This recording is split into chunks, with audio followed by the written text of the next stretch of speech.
Hello everyone and welcome back to TowerGate. It is day 238, October the 31st, 2017. No, actually it's... Hey, actually it's November 1st for you guys. It's day 238, November 1st. Welcome back to TowerGate. It is Wednesday. I know I got that part right. Thanks for tuning in. Okay, let's get right to the TowerGate news. Well, you know, the DNC chair, Tom Perez, I'm sure most of you are familiar with him. He's a real jewel. Tom Perez is giving a speech, and afterwards he's taking a few questions from some of the journalists, and then they started peppering him, as you would expect, about questions about the dossier. And of course, and they were asking questions about the funding and things like that, and the timing of the funding. Of course, he stonewalled every bit of that, the way he has been since the very beginning.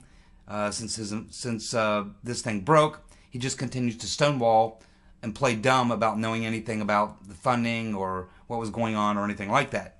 He's probably lying. But anyway, he was funding it. So anyway, he's stonewalling the media and stuff like that. But after he gets done stonewalling, then he makes a statement. And he says that it would have been malpractice not to retain the opposition research firm. Well, three things, Tom. Listen carefully. Three things, Tom. Number one, you used the phrase opposition research. But on your FEC filing, where you showed the money being paid to GPS Fusion, and it says what for, and you've got to choose the right, you got to make the right selection there. You, the DNC, I should say, and the Hillary Rotten Reverend Clinton campaign, along with President Obama, who also made $1 million donation to the dossier, to GPS Fusion. What you selected was legal services, not opposition research. That is a violation of the Federal Election Campaign law. Federal law. You broke the law, Tom. The DNC broke the law, which you now represent. And you know it. You know that, Tom. You know that fact. It's out there. It's in the media. Everybody knows it. The FEC right now is investigating. Doesn't have to do a whole lot of investigating because they've got the form. Where on the form you said that the money was being paid for legal services when it was actually opposition research. That's a lie, and that's a federal crime. Number two, Tom. The term opposition research. That's a tricky little term because there are companies who do opposition research. Real companies that do it. What it typically is that you go back and do a deep background investigation to see if you can find some things in someone's past that may be of interest to the voters. You might find problems with their character, with their finances, with taxes, financial things, personal things. You might find a lot of things in their past which may be of use to you in your campaign, and it's fair play in a political campaign. Everyone knows this. I'm not suggesting that people don't do opposition research. But these are generally professional companies that do this, that use professional investigators, professional attorneys, and they're not political activists. They're professional firms that do investigations. Not political investigations. They just do investigations. You contact them, you say, yes, we'd like to do a complete background check on so-and-so. You give them the information, they contact their investigators, they give them the information, and these guys, not knowing if they're working for a Democrat, Republican, doesn't really matter. They just go out and do a deep investigation of the person's background. This is not what Fusion GPS is and does. And you know that, Tom. You know all about Fusion GPS, don't you? I do. Anybody that's had a few moments to do a little research would know all about Fusion GPS. They are not an opposition research firm. They are a hard left liberal activist group, and they do smear campaigns. They don't go looking for true facts and information in someone's background. They have no interest in that. They have no interest in that whatsoever. They're not background investigators. They do smear campaigns. They make up lies. They make up stories, and then they spread them around like a disease. And we know that because Christopher Steele himself told us that. He said that Glenn Simpson was taking bits and pieces of the dossier and shopping it all over Washington. He went to the New York Times, the Washington Post, the Guardian. He went to CNN. He went to the New Yorker. He went everywhere he could go and tried to unload the dossier or memos from the dossier, information from the dossier on every one of these organizations, and every single one of them declined to run with the story because they couldn't verify a bit of it. Couldn't verify a bit of it, so they wouldn't touch it. And God knows that the New York Times and Washington Post and CNN would loved to have ran with those stories. But they knew the danger. The danger is what BuzzFeed is facing right now, because they were the ones who were stupid enough to take up Glenn Steele's offering and run the story. And you see what they got out of it. They're about to write a big fat check to Mr. Gubarev. And they got themselves in a lot of hot water. There's still legal issues. They're still being investigated. There's a lot of problems going on with Fusion GPS, and not just with this issue. They're involved in a lot of other dirty things. But to you, Mr. Perez, you know that they're not an opposition research firm. You know that they are a left-wing activist group that does smear campaigns against Republicans. That's who they are. That's what they do, Tom. Stop bullshitting us. Me and my subscribers and many other people are not that stupid. Just because your voters are that stupid doesn't mean we are. Number 3, Tom. There are issues when you use officials from foreign governments. There are issues when you use officials from foreign governments when you put together these types of smear campaigns, especially if you do not disclose the sources, which you didn't, or the DNC didn't, the Rotten Reverend didn't. They tried to hide it by using a third party, by using Mr. Elias's law firm, Perkins & Coy. It was a truth laundering service. That's essentially what it was. That's what it was. And we still have yet to find what the role of the FBI or the CIA may have been, or British intelligence. There's a lot more to be unearthed here. But just to comment on Mr. Perez and his statement to the media, I just wanted to clarify those 3 points. Number 1, you misrepresented what the money was being used for on your filing, on your application, on your FEC filing. You lied on the document, on the form. It's a crime. It's a federal crime. Number 2, GPS Fusion is not an independent opposition research firm. They are a left-wing radical activist group that does slander and smear campaigns. And number 3, you used agents of a foreign government to put together that dossier, to gain the information in the dossier. You used foreign actors without disclosing that fact. Another FEC violation, and possibly some violations in regards to just general international criminal law under the federal statutes. There you go, Mr. Perez. Suck on that for a while. I'll get back to you. And I'm watching you very closely, Mr. Perez. You should have taken my advice months ago. You're not going to be around that long anyway. Devin Nunes appeared on Laura Ingram's new show. I think he was her first guest. And he suggests that Comey, or maybe the entire FBI, is lying about who funded the dossier. You know, there's a very good question that I'm sure they're going to ask. I'm sure that Devin Nunes is going to ask Comey when they get him back on that hot seat, when they get him back there and grill him some more about a lot of issues. Many, many issues to grill Comey on. But when they get to the dossier, there's one question and one main question that must be asked, and I'm sure it will be, by probably Devin Nunes or Trey Gowdy, one of the two. If Gowdy doesn't ask it, I'm sure Nunes will. Look at Comey directly in the face and say, tell me, Mr. Director, did you know who paid for, funded the dossier? Did you know who was paying for it? Did you know who was paying Fusion GPS? You see, this is a wonderful question because no one in the right mind could possibly believe that the FBI director and the professional agents at the FBI would not find out who was funding the dossier. They could not be that incompetent. It's impossible. There's just no way. Even if he said, no, we didn't know, he's going to be laughed. He's going to be laughed at, ridiculed, and no one's going to believe him. They'll accuse him right there on the spot of perjuring himself. No one will believe him if he says, we did not know who was funding the dossier. Remember, they went to a FISA court with this information to get a surveillance warrant on Carter Page.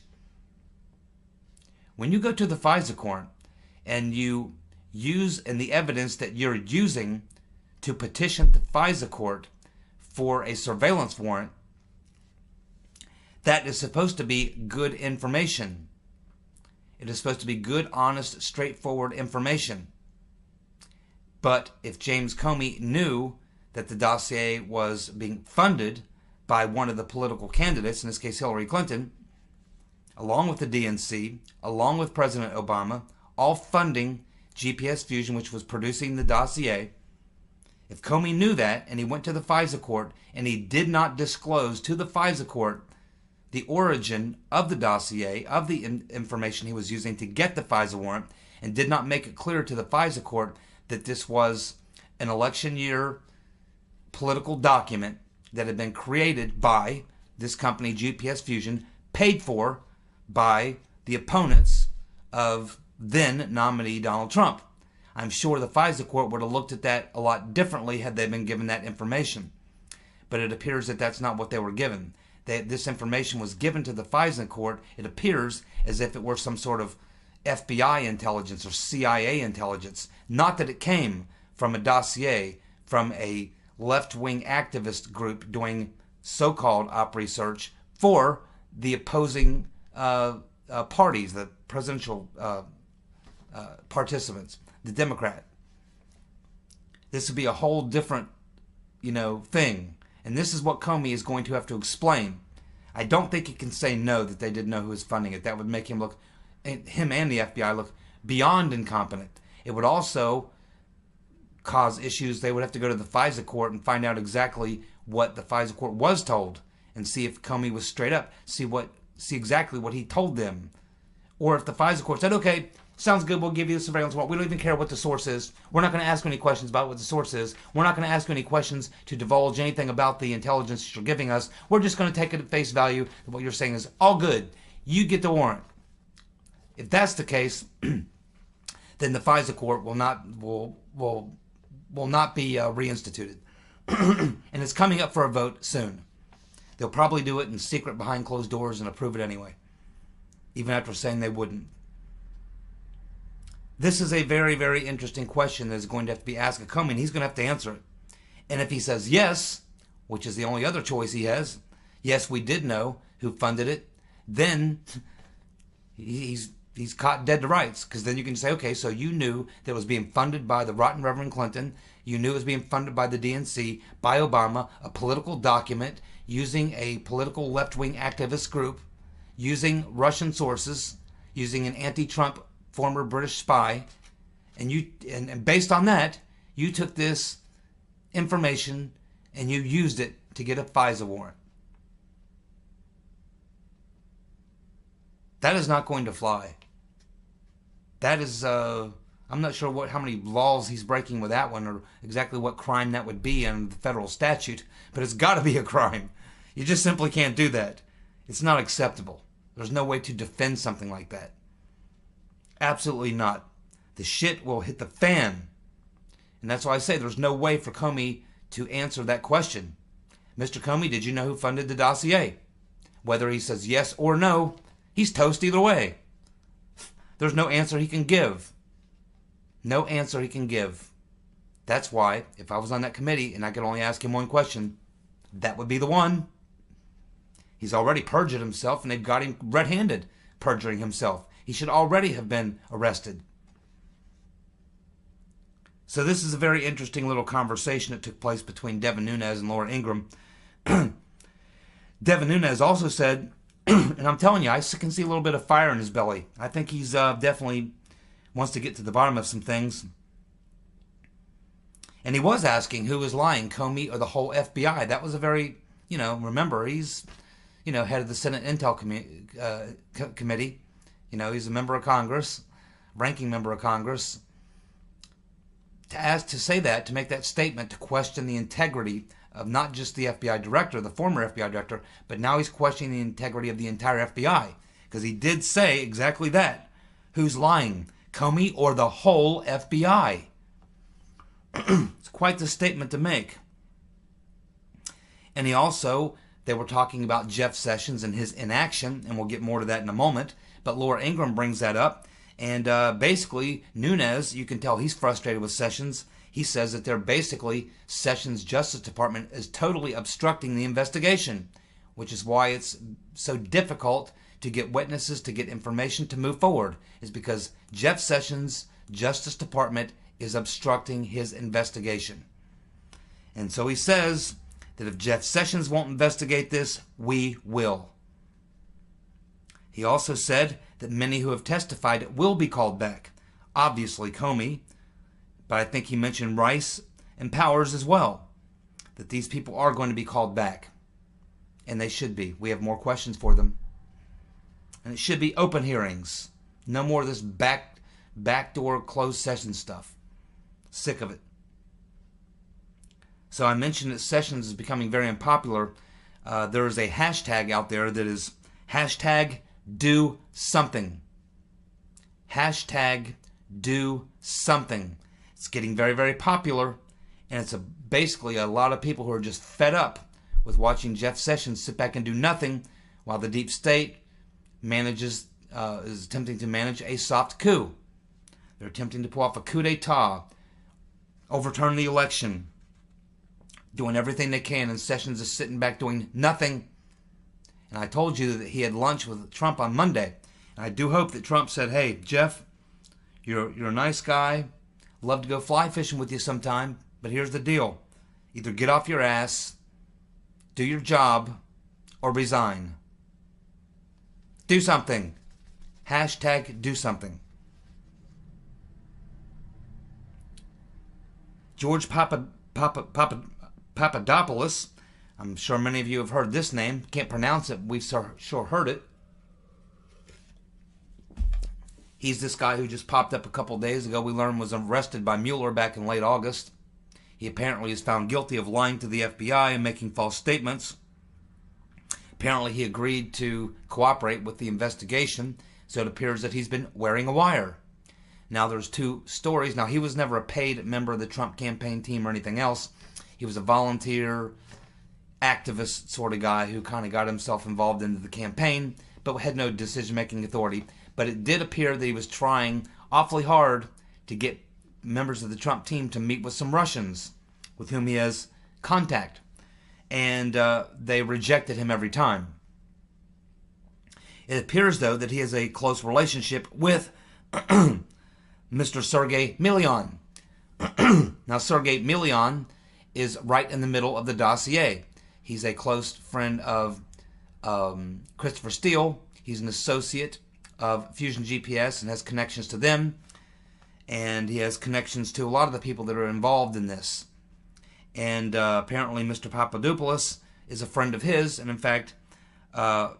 Milian is one of Papadopoulos' friends on Facebook. He has 421 friends. One of them is Mr. Milian, who's up to his eyeballs. In fact, he's believed to be one of the sources for a lot of the information in the dossier.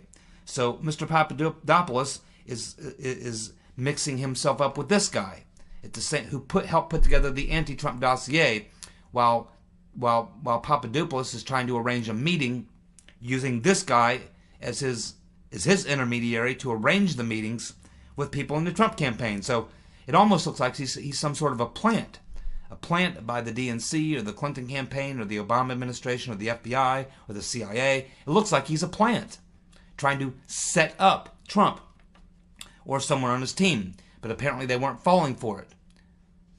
But they did kind of get sucked into this meeting with Veselnitskaya. And again, Mr. Sergei Milian was apparently involved in that little operation as well, of that little meeting with Veselnitskaya and Kushner and Manafort and Carter Page, I believe. So, there's two schools of thought on this. Either Mueller is using him to try to entrap or get some Trump administration officials on the wire, on phone tapped, listened into or whatever, surveilled, trying to get them to admit to something having to do with collusion with the Russians, or Mueller is using him to try to get Fusion GPS and Glenn Simpson to admit to something. So, or maybe both. Maybe Mueller is using him to try to get information on Trump people and Fusion GPS. It's really hard to know what Mr. Papadopoulos has agreed to do in order to save his neck, and who he might be working against or who he might be working for. It's really hard to say. But it's not a good detail to learn, certainly.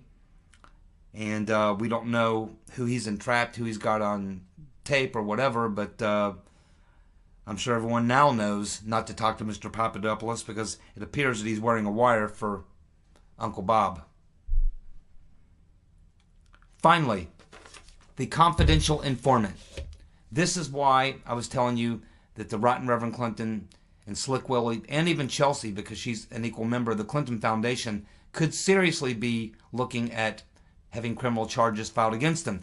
Whether or not they ever serve a day in jail, I don't know, because they have so much money, and at their age, they can probably drag this on for the rest of their life, until they die. But the fact that they could be formally charged is now real. And I'm not talking about violations of the Espionage Act with the emails. Yes, she should be indicted for that. Yes, there's many other things she should be indicted for. But this deal here with Uranium One, and not even so much the Uranium One part of it, but this confidential informant who's now been had the gag order lifted, who's now going to be able to testify. I was watching an interview. I've seen a couple interviews now with his attorney, and also watched a couple interviews and have read the stories John Solomon has been writing on the Hill. And it's the whole point. Remember, this guy was the FBI internal informant. And after the deal went through with Uranium One, he decided that he couldn't sit with that, so he was going to file a lawsuit. And of course, the Obama administration threatened him with jail and fines if he did so, and reminded him that he signed a non-disclosure agreement, which means that he essentially had a gag order. Then he thought he could go to the Intelligence Committee in Congress. They told him again that that would also be a violation of his agreement, and he couldn't do that either.